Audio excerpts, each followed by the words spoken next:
Ladies and gentlemen, please welcome Business Unit Executive, IBM Storage Solutions, Tom Sullivan.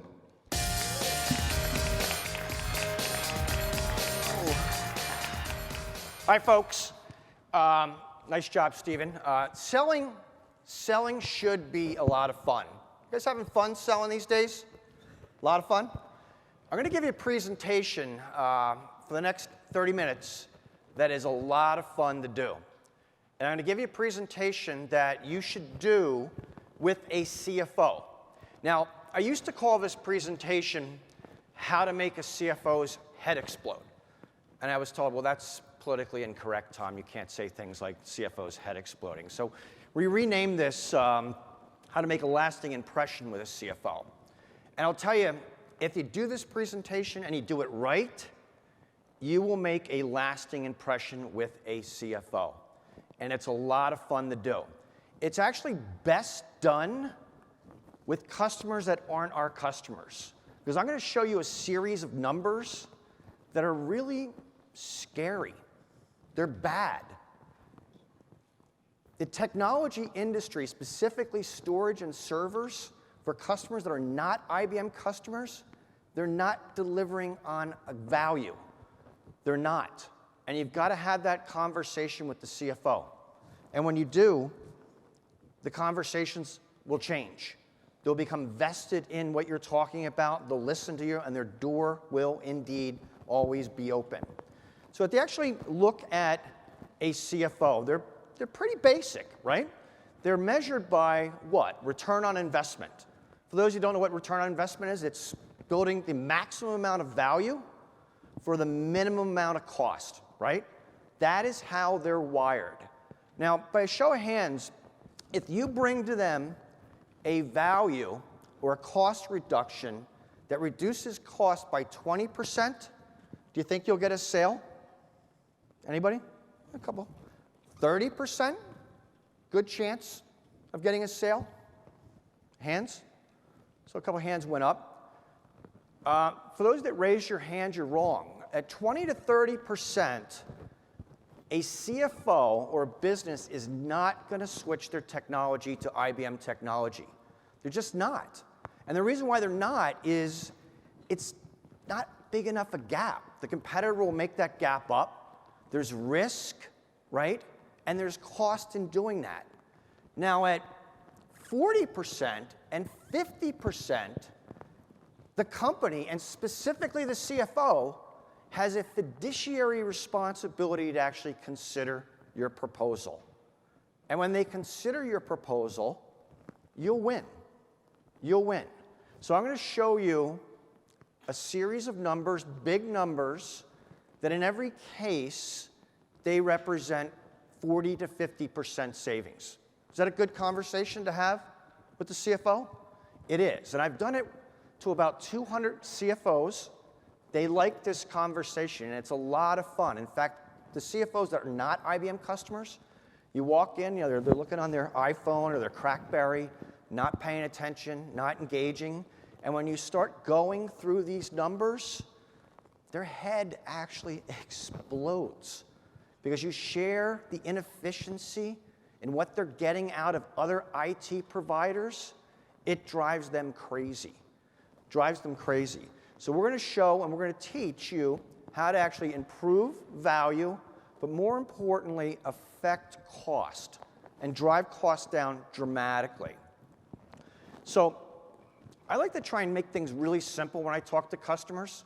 And the simple conversations that you need to have with them is we're going to come in and we're going to lower your cost a minimum of 40 to 50%. We're going to make it easy to do, no risk, and I can do it immediately. Stephen talked about the benefit of flash. A flash system that improves performance 30 to 50%, you slide that into a drawer, 3 hours later, it's set up and it's running and you're getting the benefits. That is immediate satisfaction at a lower cost. The next thing we're going to do is we're going to give you technology that actually frees your data to put it anywhere that you want to put it. In a cloud, on a system, whether it spins or is flash, or whether in the future, if systems run on peanut butter. I want to be able to move my data to where the best technology is to run it. So you need to free your data. And I'll tell you, a lot of our competitors, people like EMC, they do not allow that. IBM technology allows you to actually do that. The next thing we want to do is the conversation you want to have is you want to give them the ability to shift capital. And capital means two things. It's CapEx and OpEx. So it's real dollars, hard dollars, and it's also effort, the OpEx piece of it. And I'm going to show you how we can actually shift that capital rather dramatically. So those are pretty good conversation points, right? I'm going to come in, lower your cost by 40 to 50%. I'm going to give you the flexibility to move data wherever you want to put it, right? And I'm going to give you the ability to actually take what you're spending now and shift it, right? Now, that's really important because they want to do that. Stephen alluded to a study that we do. In fact, we alternate this study. 71% of all CEOs believe that data and information technology is their #1 priority. Now, they also say in that study that they also see it as a threat. So they see it as a great opportunity, but they see it as a threat. Why they see it as a great opportunity is they're good at data. Studies also show that they're going to outperform their competitor 2.6x. So there's a good payoff. Now, if they're not that guy and the other guy is doing that, that's a big threat. Now, our friends, the CFO, who we alternate every year, they actually come back and say, well, we want to keep costs flat or reduce that. Another study that we did, actually, when we asked, what do you think about IT? What do you think about, how are you doing with IT? How are you doing with data? Only 1 in 5 customers felt they were doing a good job with that. So what does that say to you? 1 in 5 feel good about the money that they're spending. That means 4 in 5 don't. That's a great opportunity for us. That's a vacuum that we can actually fill, right? Makes sense? The next thing that we did a study, and we actually studied over 800 customers, small, medium, and large, all industries. I'm going to share some scary numbers with you.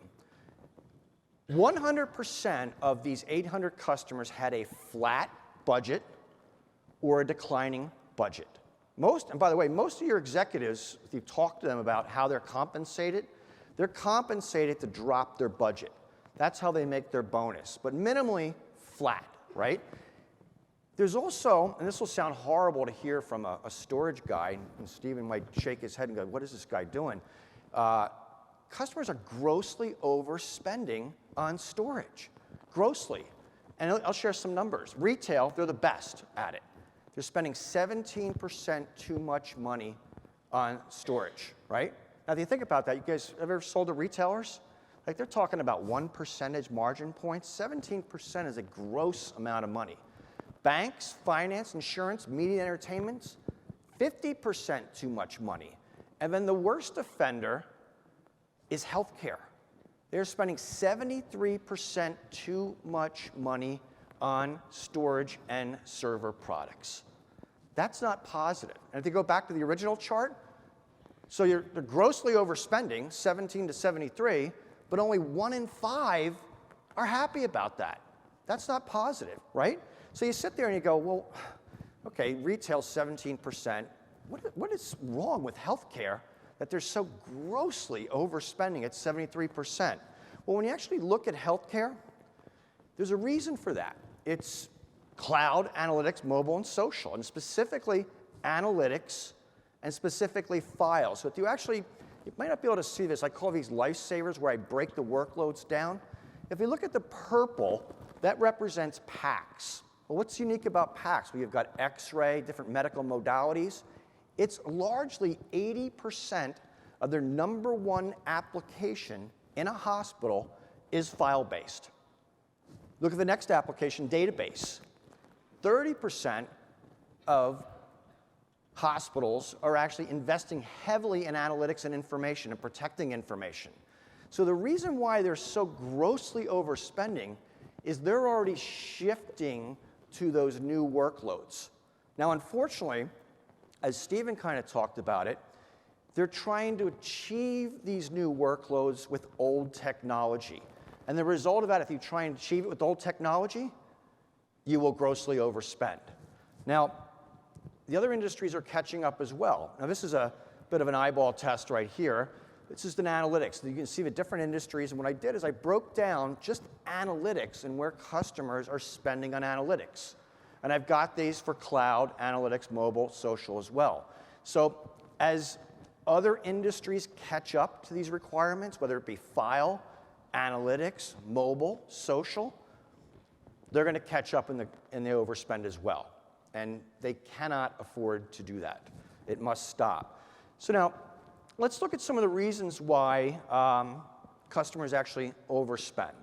But before we do that, what I want to impress on you is IBM didn't just the other day in Boston when we had our signature event start whirling our arms and say, we're going to talk about these new initiatives because we think they're cool to talk about. We've been doing this for over 10 years with two very important products, virtualization and elastic storage. Virtualization, maybe have a number, have an idea how many instances of virtualization we've actually installed? Anybody? 46,000. 46,000. That is a lot. And we're adding roughly 8,000 every quarter. 46,000. Now, you want to compare that to a competitor? Let's pick on EMC, shall we?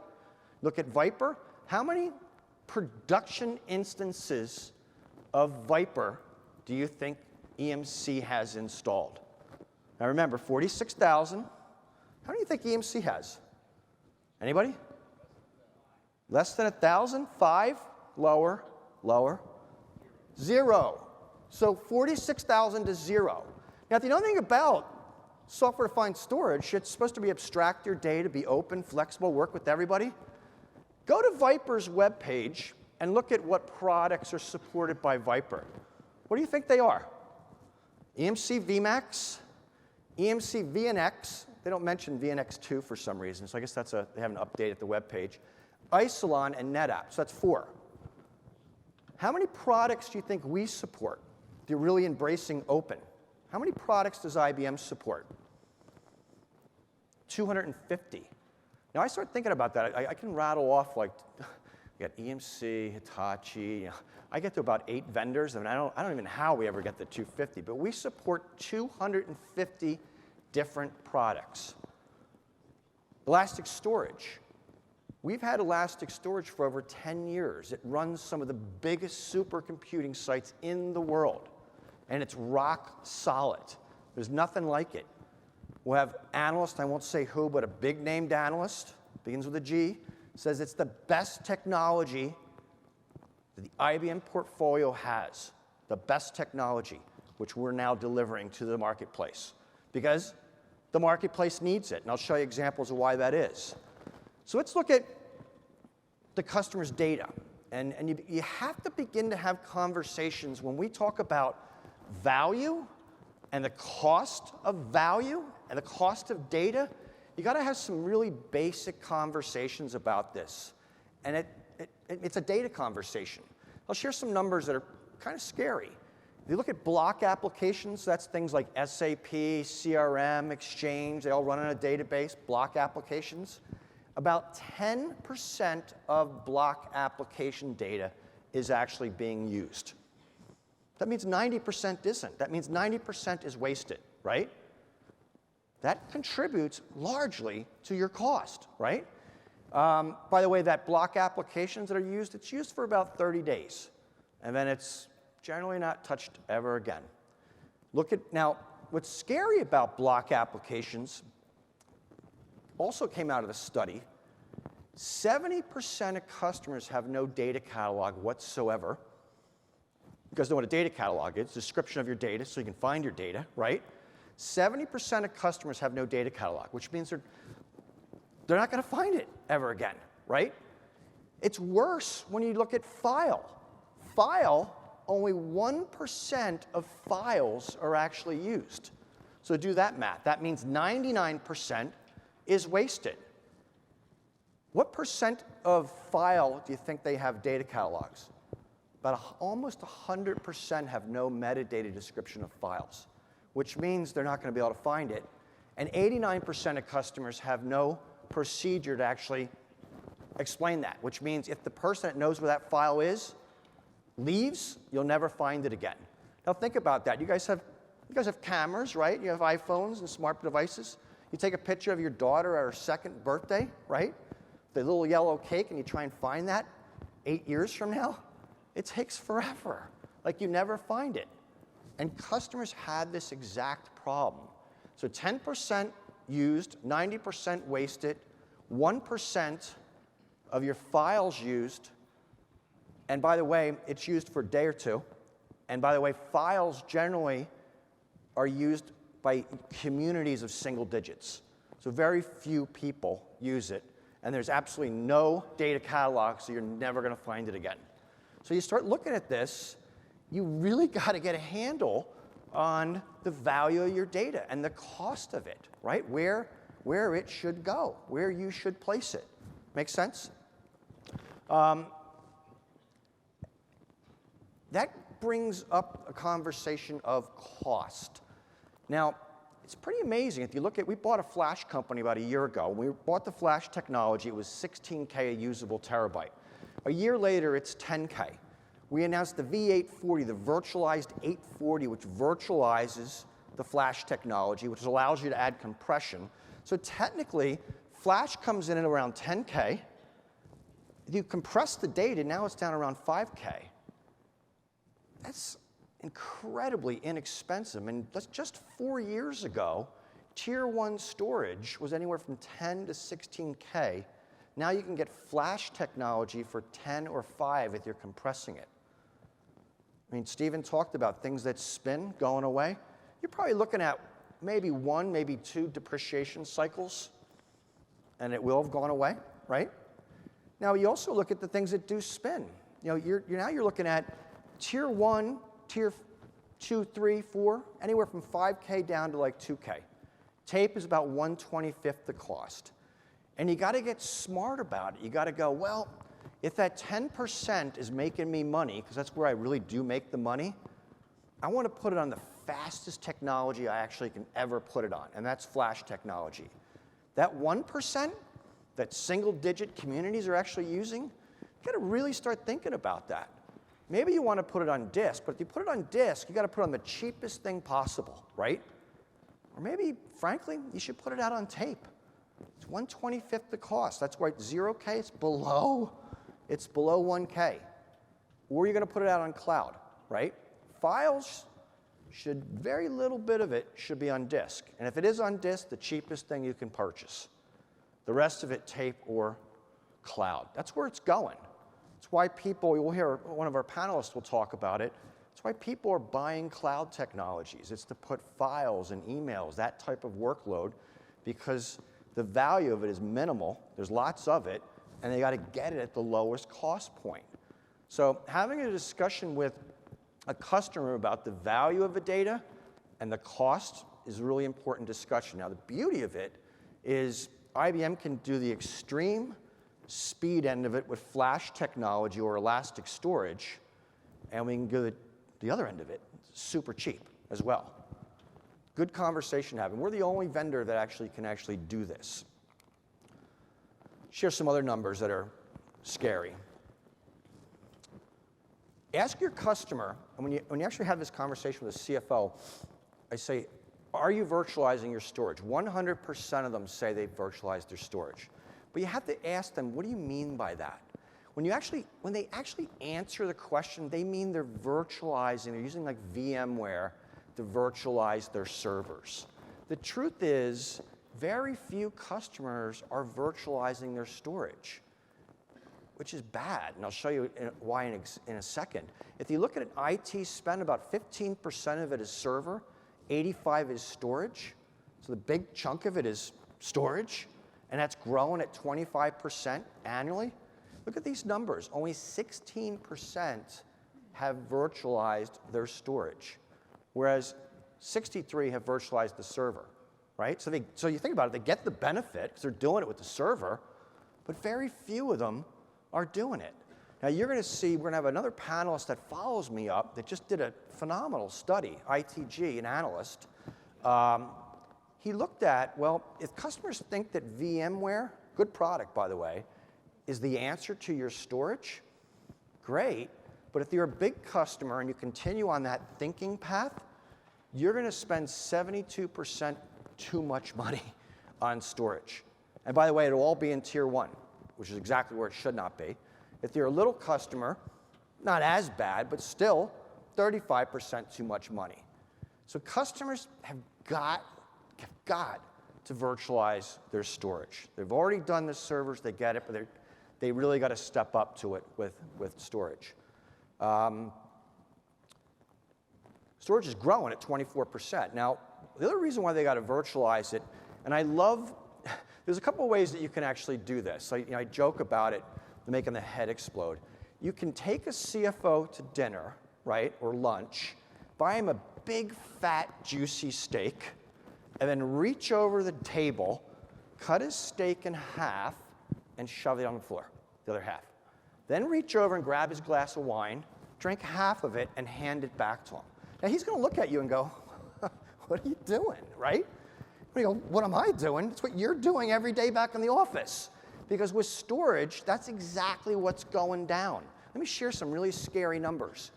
Tier 1 storage of these 800 customers that we surveyed, these are world-class customers, world-class IT organizations. Tier 1 storage, the average utilization is 48%. That stinks.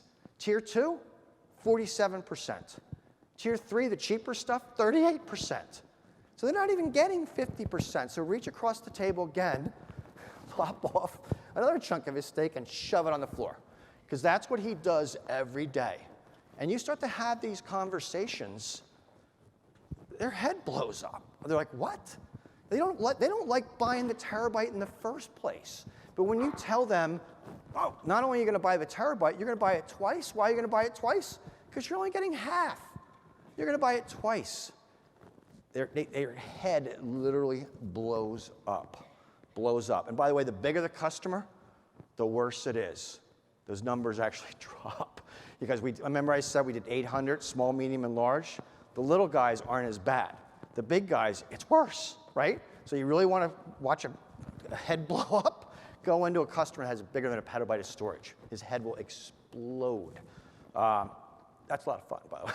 I mean, it really, once you start having that conversation, they're like, they call the IT guy in, he starts answering questions, starts dancing around that. You show them the results, like you say, look, maybe you're different. These are world-class customers. Maybe you're different. Let's run a study. Let's just look. The IT, they don't like that conversation because it's true, right? And then you tell them, oh, and by the way, with IBM technology, with this virtualization stuff, we can actually drive that utilization up to a full steak. No one's going to be reaching across the table anymore and shoving your steak on the floor, right? We also have compression, as you guys know. And with our new announcement with the V7000, it runs great. So now I can not only give you a full steak, you can give me half the money for the steak, so I can give you twice as much. The customer, the CFO, they like you at that point, right? That's a good story. And you have to tell that story. It shocks them. And it's the truth. That's what our competitors have been offering to these customers. Now, the other big one is effort, right? Remember I talked about shifting capital? CapEx, OpEx. OpEx is effort.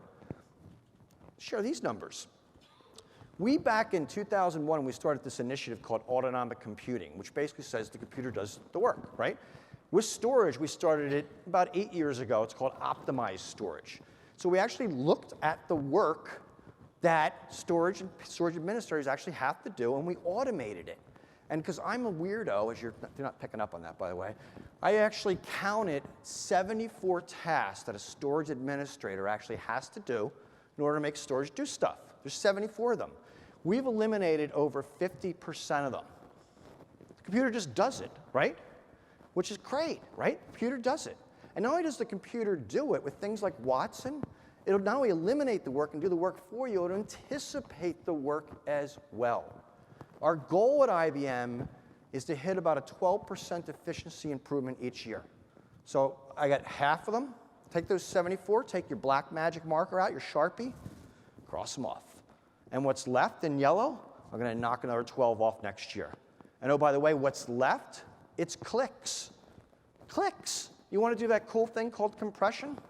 Cut your storage cost in half? It's one click on the GUI. Click, done. Things like Easy Tier, it's 3 clicks. Click, click, click, done. That's good, right? Setting stuff up, the servers, we can set servers up 66% faster. They're just very easy to set up. It's really important when you're trying to get a new app up, right? Or an untested app, right? Ahead of your competitor. So effort, a lot less effort with IBM technology. Another cost point. Our PureFlex systems and our X series systems have fewer cores. If you understand anything about software pricing, software vendors price against cores and servers. If you have fewer cores, fewer servers, your software price goes down by roughly about 70% for some of them. Not all of them, but the big ones, right? Flash, this thing that goes 30, 50% faster, now all of a sudden all the servers aren't waiting anymore. Because the servers aren't waiting anymore, you don't need as many servers, right? Your software drops by another 38%. So you had that conversation with the CFO. He don't like paying for software either. Now, Oracle will come in and go, yeah, we signed an Oracle relationship and it's a fixed number. Well, great, then good. Now you don't have to buy Oracle for the next how many years? Because you got it, right? You're covered. They like this conversation as well.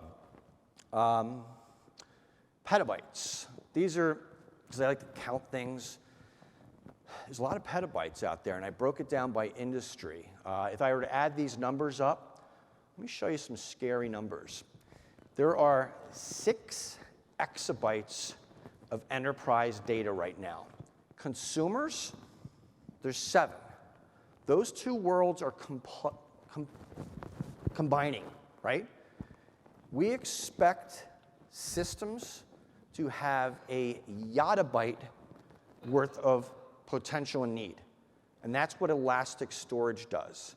Now, what's different about elastic storage and these new workloads, whether it be cloud-like workloads, analytic workloads, mobile or social workloads, these are an order of magnitude of 100 times more data.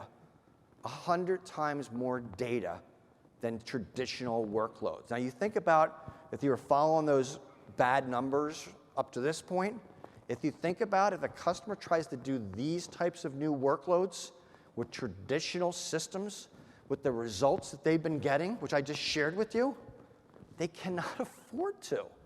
The cost of the data and the systems to run the data will far outstrip the benefits of them.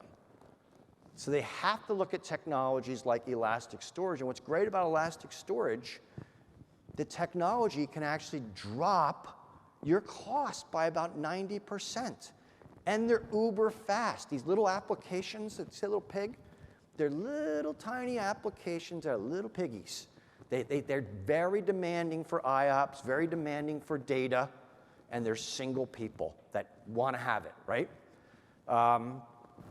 The only technology that actually can do this is elastic storage at that price point.